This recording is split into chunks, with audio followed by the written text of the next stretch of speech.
Hi! This is Revathi. Video చూస్తున్న వారికి, అలాగే లైక్స్, కామెంట్స్‌తో సపోర్ట్ చేస్తున్న వారికి థ్యాంక్ యూ సో మచ్. 'నా తనున ప్రాణం నీకై' ఎపిసోడ్ నంబర్ 53. తనతో పాటు సూర్య కూడా లోపలికి వచ్చి, "నువ్వు చేస్తున్నది ఏది బాగలేదక్కా. నీ పద్ధతి నాకు నచ్చటం లేదు" అంటూ కోప్పడతాడు. "నాలో ఏ పద్ధతి నీకు నచ్చలేదు సూర్య?" అని అడుగుతుంది మైథిలి సూటిగా చూస్తూ. "నేను విన్న విషయాల గురించి మాట్లాడుతున్నాను. నువ్వు ఆ కళ్యాణ్ దగ్గర పిఏగా చేస్తున్నావంట. త్వరలో మీరు పెళ్లి చేసుకోవాలని కూడా అనుకుంటున్నారంట" అని అంటాడు కోపంగా చూస్తూ. "అవును" అని అంటుంది మైథిలి ఏమాత్రం సంకోచించకుండా. మైథిలి సమాధానానికి సూర్య ఇంకాస్త కోపం తెచ్చుకుంటూ, "నువ్వు అతన్ని పెళ్లి చేసుకోవాలనుకోవటం ఏంటక్కా? అతని జీవితంలో చేసిన ద్రోహాలని అలా ఎలా మర్చిపోయావు?" అని అడుగుతాడు. "కళ్యాణ్ తప్పులు చేశాడు సూర్య. అది నేను కాదనటం లేదు. కానీ కళ్యాణ్ ఇప్పుడు పూర్తిగా మారిపోయాడు. కళ్యాణ్ ఇప్పుడు కడిగిన ముత్యం లాంటివాడు" అని అంటుంది. "కానీ అక్క, నువ్వు ఆ కళ్యాణ్‌ని పెళ్లి చేసుకోవడం నాకిష్టం లేదు. నీ జీవితం మోహన్ గారితో సంతోషంగా ఉంటుంది. మోహన్ గారు చాలా మంచివారు. నా మాట విని నువ్వు ఆ కళ్యాణ్ గురించి పూర్తిగా మర్చిపోయి మోహన్ గారిని పెళ్లి చేసుకో అక్కా" అని అంటాడు. "చూడు సూర్య, మోహన్ని మోహన్ గారు అని బాగానే పిలుస్తున్నాం. అలాగే కళ్యాణ్‌ని కూడా కళ్యాణ్ గారు అని గౌరవించి పిలవడం మంచిది. నువ్వు ఒక కోటీశ్వరుడికి కాబోయే అల్లుడివే కావచ్చు. కానీ కళ్యాణ్ నీకంటే పెద్దవారు. తనకు తానుగా కష్టపడి సంపాదించుకొని మంచి హోదాలో సెటిల్ అయినవారు. నీ కాబోయే మామ కంటే మంచి పొజిషన్‌లో ఉన్నవారు. సో, కళ్యాణ్‌ని కళ్యాణ్ గారు అని ముందు గౌరవించి మాట్లాడడం నేర్చుకో" అని హెచ్చరిస్తుంది. మైథిలి మాటలకు సూర్య కోపాన్ని ఇంకా పెంచుకుంటూ, "నువ్వు చాలా మారిపోయావక్కా" అని అంటాడు. "ఎవరు మారిపోయారు, ఎవరు మారిపోలేదనేది తర్వాత విషయం సూర్య. నువ్వన్నట్టు మోహన్ మంచివారని నేను కూడా ఒప్పుకుంటున్నాను. కానీ నేను మొదటి నుంచి ప్రేమిస్తుంది కళ్యాణ్‌నే. కళ్యాణ్‌ని కాదనుకొని మోహన్‌ని నా జీవితంలోకి ఆహ్వానించలేకే ఆ రోజు నేను మోహన్‌ని పెళ్లి చేసుకోలేకపోయాను" అని అంటుండగా, "చదువుకున్న మూర్ఖురాలిగా మాట్లాడుకు అక్కా. సరే, నువ్వన్నట్టు నేను ఆయన గారికి గౌరవం ఇచ్చి కళ్యాణ్ గారే అని మాట్లాడతాను. కానీ కళ్యాణ్ గారితో పోల్చుకుంటే మోహన్ గారిలో ఏ మచ్చ లేని గొప్పవారు. ఎన్ని రకాలుగా ఆలోచించినా నువ్వు మోహన్ గారిని పెళ్లి చేసుకోవడమే కరెక్ట్. నేను నీ జీవితం సంతోషంగా ఉండటం కోసమే చెప్తున్నానక్కా. ఆ కళ్యాణ్ గారిని వదిలేసి మోహన్ గారిని పెళ్లి చేసుకో" అని అంటాడు సూర్య. "నువ్వు జెస్సీని మర్చిపోయి మరొక అమ్మాయికి నీ జీవితంలో స్థానం ఇవ్వమంటే ఇస్తావా సూర్య?" అని సూటిగా అడుగుతుంది మైథిలి. మైథిలి మాటలకు సూర్య ఆశ్చర్యపోతూ చూస్తుంటాడు. "చెప్పు సూర్య, నువ్వు కూడా ప్రేమలో ఉన్నావు కదా. ప్రేమించిన అమ్మాయిని మర్చిపోయి ఇంకొకరికి స్థానం ఇస్తావేమో చెప్పు" అని అడుగుతుంది. "నెవ్వర్. జెస్సీని మర్చిపోవడం నా వల్ల కాని పని అక్కా. తన స్థానంలో మరొక అమ్మాయికి నేనెప్పటికీ చోటు ఇవ్వలేను" అని అంటాడు. "మరి నేను ప్రేమించిన కళ్యాణ్‌ని మర్చిపోమని నన్ను ఎలా అడుగుతున్నావు సూర్య?" అని అడుగుతుంది. "నీ ప్రేమని నా ప్రేమతో పోల్చడం ఏంటక్కా? ఇది కరెక్ట్ కాదు" అంటాడు. "ప్రేమించే మనసు ఉన్న వాళ్ళకే ప్రేమను దూరం చేసుకోవడంలో ఉన్న బాధ అర్థమవుతుంది సూర్య. నువ్వు జెస్సీని ఎలా దూరం చేసుకొని అంటున్నావో నేను కూడా నా కళ్యాణ్‌ని అలాగే దూరం చేసుకోలేని చెప్తున్నాను. నా పెళ్ళి కళ్యాణ్ గారితోనే జరుగుతుంది" అని అంటుంది. మైథిలి మాటలకు సూర్య ఇంకాస్త కోపం తెచ్చుకుంటూ, "ఇదే నీ ఫైనల్ నిర్ణయమా?" అని అడుగుతాడు. "అవును" అని అంటుంది. "హ్మ్. నువ్వు నా రక్తం పంచుకొని పుట్టిన నా సొంత అక్కవి కాదని నిరూపించుకుంటున్నావు కదా" అని అడుగుతాడు. ఆ మాటలు మైథిలి గుండెను పిండేస్తున్నట్టుగా అవుతూ సూర్య వైపు చూస్తూ ఉంటుంది. "అదే నా సొంత అక్క అయ్యుంటే ఖచ్చితంగా నా మాట వినేది. నువ్వు కాదు కాబట్టే నా మాటల్ని లెక్క చేయకుండా పోతున్నావు. రక్త సంబంధానికి బయట సంబంధానికి ఇదే తేడానేమో" అని అంటాడు కోపంగా చూస్తూ. "అలా నన్ను పరాయదాన్ని చేసి మాట్లాడుకురా" అంటుంది కన్నీళ్ళు పెట్టుకుంటూ. "నువ్వు నా మాట విననప్పుడు ఇక నువ్వు నాకు పరాయి దానివే అక్కా. మోహన్ గారితో నీ పెళ్లి జరిపించాలని కోటి ఆశలతో ఇండియాకొచ్చాను. వచ్చినందుకు నాకు బాగానే బుద్ధి చెప్పావు. కళ్యాణ్ గారు నాకు శత్రువైతే, ఆ కళ్యాణ్ గారి మనిషివైనా నువ్వు కూడా నాకు శత్రువుతో సమానం అంటాడు ఆవేశంగా. సూర్య మాటలు తట్టుకోలేనట్టుగా మైథిలి కలలో కన్నీళ్ళు గిర్రున తిరుగుతుంటాయి. కానీ నేను నీ లాలనలో పెరిగాను కాబట్టి నీ జీవితం బాగుండాలని నేను ఎప్పుడు మనస్ఫూర్తిగా కోరుకుంటూనే ఉంటాను. ఇక నీ నిర్ణయం నువ్వు మార్చుకోలేను అంటున్నావు కాబట్టి నీకు నాకు మధ్య దూరం పెరిగిపోతూ వస్తుందనే విషయాన్ని కూడా గుర్తుపెట్టుకో. గుడ్ బాయ్ అని చెప్పేసి వెళ్ళిపోతుంటే, ఒక్క నిమిషం సూర్య అని అంటుంది. ఏంటి అన్నట్టుగా ఆగిపోతాడు. ఇది నీ ఇల్లు సూర్య. నీ ఇంట్లో నువ్వు ఉండకుండా పరాయి వాళ్ళ చెంతన చేయటం ఏమిట్రా? కాకపోతే నువ్వు నన్ను శత్రువుగా చూస్తున్నావు కాబట్టి నేను ఈ ఇంటి నుంచి వెళ్ళిపోతాను. నువ్వు ఇక్కడే ఉండిపోరా అని అంటుంది. సూర్య కోపంగా ఆ ఇల్లంతా చూస్తూ, నా దృష్టిలో ఇది అసలు ఇల్లే కాదు. పరశురాం గారికి కాబోయే అల్లుడిగా ఇప్పుడు నా స్టేటస్ మారిపోయింది. ఇది ఇంకా నా ఇల్లు అనుకుంటూ కూర్చొని నా స్టేటస్ని ఇమేజ్ని తగ్గించుకోనని ఆల్రెడీ నీకు చెప్పాను అని కోపంగా చెప్పి బయటకొచ్చి కారు తీసుకుని వెళ్ళిపోతాడు. సూర్య మాటలకు ప్రవర్తనకి మైథిలి గుండె పిండేస్తున్నట్టుగా అనిపిస్తూ, నన్ను శత్రువుని చేసి మాట్లాడడానికి నీకు ఎలా మనసు వచ్చిందిరా? గుడి కంటే పదిలమైన ఈ ఇల్లు ఇప్పుడు నీ స్టేటస్కి అడ్డొచ్చిందా అంటూ ఏడుస్తూ కూర్చుంటుంది. హాస్పిటల్లో ఉన్న కళ్యాణ్ టాబ్లెట్స్ వల్ల నిద్రపోతుంటే చెర్రీ కుర్చీలో కూర్చొని నిద్రకు ఆగలేక కునికిపాట్లు తీస్తూ కళ్యాణ్కి ఎక్కుతున్న సెలైన్ బాటిల్ వైపు చూస్తుంటాడు.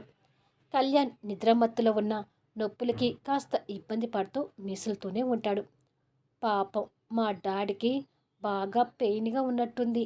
త్వరగా డబ్బులు తగ్గిపోయి డాడ్ నార్మల్ అయిపోవాలి అని అనుకొని కుర్చీలో నుంచి దిగి వాష్ బేసిన్ దగ్గరికి వెళ్ళి మొహం కడుక్కొని నిద్ర ఆపుకోవడానికి ప్రయత్నం చేస్తుంటాడు.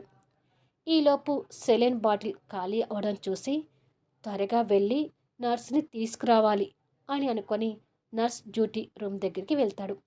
కుర్చీలో కూర్చొని టేబుల్ మీద వాలిపోయి నిద్రపోతున్న నర్స్ని లేపుతూ, సిస్టర్, మా డాడ్కి సెలైన్ అయిపోవస్తుంది, లేచి మార్చండి అంటూ లేపుతాడు. నర్స్ మత్తుగా నిద్ర మేలుకొని, వస్తున్నాను బాబు, నువ్వు వెళ్ళు అని చెప్తుంది. త్వరగా వచ్చేయండి అని చెప్పి చెర్రీ వెళ్ళిపోతాడు. కానీ నర్స్ నిద్ర ఆగక మళ్ళీ టేబుల్ మీద వాలిపోయి పడుకుంటుంది. చెర్రీ కళ్యాణ్ దగ్గరికి వచ్చేసరికి సెలైన్ ఖాళీ అయిపోయి దాని స్థానంలో బ్లడ్ పైకెక్కుతూ కనిపిస్తుంటుంది. బ్లడ్ చూడగానే కంగారు పడుతూ నర్స్ కోసం కొంతసేపు ఎదురు చూసి, ఈ నర్స్ ఇంకా రాలేదేంటి అని అనుకొని కోపంగా మళ్ళీ నర్స్ దగ్గరికి వెళ్తాడు. తను ఆదమర్చి నిద్రపోవడం చూసి ఇంకా కోపం తెచ్చుకుంటూ, మా డాడీని పట్టించుకోకుండా ఇలా నిద్రపోతుందేంటి అని అనుకొని ఆ పక్కనే నిడిల్ సిరంజ్ ఉండటం చూసి దానిని చేతులకు తీసుకొని నర్స్ నడుంకి గట్టిగా గుచ్చుతాడు. దాంతో నర్స్కి నిద్ర వదిలిపోయి అబ్బా అంటూ చూసేసరికి బట్టల మీద నుంచి సూది గుచ్చుకొని కనిపిస్తూ ఉంటుంది. నర్స్ ఏడుపు మొహంతో సిరంజీ పీకి, ఏంటి నన్ను అలా పొడిచావు అని అడుగుతుంది. మా డాడీకి సెలైన్ అయిపోయిందని చెప్పాను కదా, అయినా వచ్చి చూడకుండా నిద్రపోతున్నారేంటి అని కోపంగా అడుగుతాడు. ఓ మర్చిపోయాను, అయినా నన్ను ఇలా నీడిల్తో గుచ్చాలనా, నిద్రలేపితే సరిపోయేది కదా అని అడుగుతుంది. ఆల్రెడీ ఒకసారి చెప్పాను, అయినా కూడా మీరు రాకుండా నిద్రపోతున్నారు. అక్కడ మా డాడీకి సెలైన్ అయిపోయి బ్లడ్ వస్తుంది. పేషెంట్ విషయంలో ఇలా నెగ్లెక్ట్గా ఉంటే ఎలా? అసలు మీ మీద కంప్లైంట్ ఇవ్వాలి అని అంటాడు కోపంతో. వామ్మో, వీడి పిల్లవాడిలాగా లేడు, పిడుగులాగా ఉన్నాడు అని అనుకొని, సరే మీ డాడీని చూద్దాం పదా అని చెప్పి నర్స్ వెళ్తుంటుంది. కొన్ని క్షణాలకి నర్స్ సెలైన్ మార్చి, బాబు వచ్చి చెప్పడం మంచిదైంది, ఇంకా నయం, డాక్టర్స్ చూస్తే నన్ను తిట్టి ఉండేవాళ్ళు అని అనుకొని, ఈసారి నిర్లక్ష్యంగా ఏమీ ఉండనులే బాబు, టైంకి వచ్చి చూస్తూ ఉంటాను అని చెప్పి నర్స్ వెళ్ళిపోతుంది. వాళ్ళ డాడీని బాధగా చూస్తూ చెర్రీ మళ్ళీ చైర్లో కూర్చొని, ఎంతైనా ఇలాంటి సమయంలో డాడీ దగ్గర ఎవరైనా పెద్దవాళ్ళు ఉంటేనే మంచిది, పాపం డాడ్ భోజనం కూడా ఎక్కువగా తినలేదు. నాకేమో బాగా తినిపించడం రాలేదు అని బాధపడుతూ తండ్రిని చూస్తూ కూర్చుంటాడు. కొద్దిసేపటికి నిద్ర ఆపుకోలేక కుర్చీకి వాలిపోయి పడుకుంటాడు. ఇక్కడ సూర్య వెళ్ళిపోయిన తర్వాత మైథిలి అలాగే కూర్చొని పాపం కళ్యాణ్ చూసుకోవడానికి చెర్రీ ఎంత ఇబ్బంది పడుతున్నాడో. చెప్తేనేమో వినడు. మొండిగా అక్కడే ఉండిపోయాడు. కళ్యాణ్ని ఆ పరిస్థితులు వదిలేసి వచ్చినందుకు నా మనసు కూడా ప్రశాంతంగా అనిపించడం లేదు అంటూ బాధపడుతూ కూర్చుంటుంది. తెల్లవారుతుండగా కళ్యాణ్ మేలుకొని చూసేసరికి చెర్రీ చైర్కి ఆనుకొని నిద్రపోతుంటాడు. కొడుకుని అలా చూసి బాధపడుతూ, ఏమిట్రా నీకు ఈ కష్టం? హాయిగా ఇంటికి వెళ్ళుంటే సరిపోయేది కదా నాన్న అని అనుకొని నెమ్మదిగా బెడ్ మీద నుంచి లేచి, ఎవరైనా కాంపౌండ్స్ వస్తే బెడ్ మీద పడుకోబెట్టమని చెప్పాలి అని అనుకొని చేతి కట్టుతో ఇబ్బంది పడుతూనే వాష్రూంలోకి వెళ్తాడు. కళ్యాణ్ వెళ్ళిన కొద్దిసేపటికి మైథిలి బ్రేక్ఫాస్ట్ తీసుకొని ఆ రూమ్లోకి వచ్చి చైర్లో వాలిపోయి నిద్రపోతున్న కొడుకుని చూసి జాలిపడుతూ, అయ్యో నాన్న ఏమిట్రా ఇలా పడుకున్నావు అని అనుకొని కళ్యాణ్ బెడ్ ఖాళీగా కనిపించేసరికి వాష్రూంలోకి వెళ్ళిపోయాడు అనుకొని చేతిలో ఉన్న బాక్స్ పక్కకు పెట్టి నిద్రపోతున్న కొడుకుని ఎత్తుకొని రూమ్లో ఉన్న ఎక్స్ట్రా బెడ్ మీద పడుకోబెడుతుంది. నిద్రలో ముద్దుగా అమాయకంగా కనిపిస్తున్న కొడుకు తల నిమురుతూ నుదుటిన ముద్దు పెట్టుకొని, మీ డాడీని ప్రేమించినట్టే నన్ను కూడా కాస్త ప్రేమించరా అని మనసులో కోరుకొని ప్రేమగా బాబు తల నిమురుతూ ఉండగా కళ్యాణ్ బయటకొచ్చి గాయాలైన చేతులతో సపోర్ట్ లేక కింద పడబోతుండగా, అయ్యో కళ్యాణ్ అంటూ మైథిలి పరిగెత్తుకుంటూ వచ్చి కళ్యాణ్ని సమయానికి పట్టుకుంటుంది. దాంతో కళ్యాణ్ మైథిలిని సపోర్ట్ చేసుకొని పట్టుకుంటూ, నువ్వెప్పుడు వచ్చావు ఎనిమి అని అడుగుతాడు. ఇంతకు ముందే వచ్చాను కళ్యాణ్, రా వెళ్దాం అంటూ కళ్యాణ్ని పట్టుకొని బెడ్ దగ్గరికి తీసుకెళ్తుంటుంది. చెర్రీని నువ్వే పడుకోబెట్టావా అని అడుగుతాడు. అవును, నేను వచ్చేసరికి కుర్చీలో కూలబడి నిద్రపోతున్నాడు పాపం అని అంటూ కళ్యాణ్ని బెడ్ మీద కూర్చోబెడుతుంది. నేను టాబ్లెట్స్ వల్ల మత్తుగా నిద్రపోయాను కానీ పాపం వాడు అసలు పడుకోలేదట్టుంది ఎనిమి అని అంటాడు. చూస్తుంటే నాకు అదే అనిపిస్తుంది అని అంటుంది మైథిలి. నిజమే సార్, మీ బాబు అసలు నిద్రపోలేదు అంటూ నర్స్ వచ్చి టాబ్లెట్స్ తీసిస్తూ, రాత్రి మీ బాబు నన్ను నిడిల్ పెట్టి పొడిచాడు అని జరిగింది చెప్పి, నిర్లక్ష్యంగా ఉండటం కూడా నా తప్పే సార్, కానీ బాబుకి మీరంటే చాలా ఇష్టం అని అర్థమైంది. సారీ సార్, ఈ విషయం గురించి దయచేసి కంప్లైంట్ ఇవ్వకండి. నేను ఇంకోసారి ఇలా జరగకుండా జాగ్రత్తగా ఉంటాను అని చెప్పి, టిఫిన్ చేసిన తర్వాత ఈ టాబ్లెట్స్ ఇవ్వండి మేడం అని టాబ్లెట్స్ మైథిలికి ఇచ్చి వెళ్ళిపోతుంది. ఇద్దరూ ప్రేమగా చెర్రీ వైపు చూస్తూ ఉండిపోతారు. చెర్రీ విషయంలో నువ్వు నిజంగా అదృష్టవంతుడి కళ్యాణ్, వాడు నన్ను కూడా అలా అభిమానిస్తే బాగుండి కదా అని ఆశగా అంటుంది.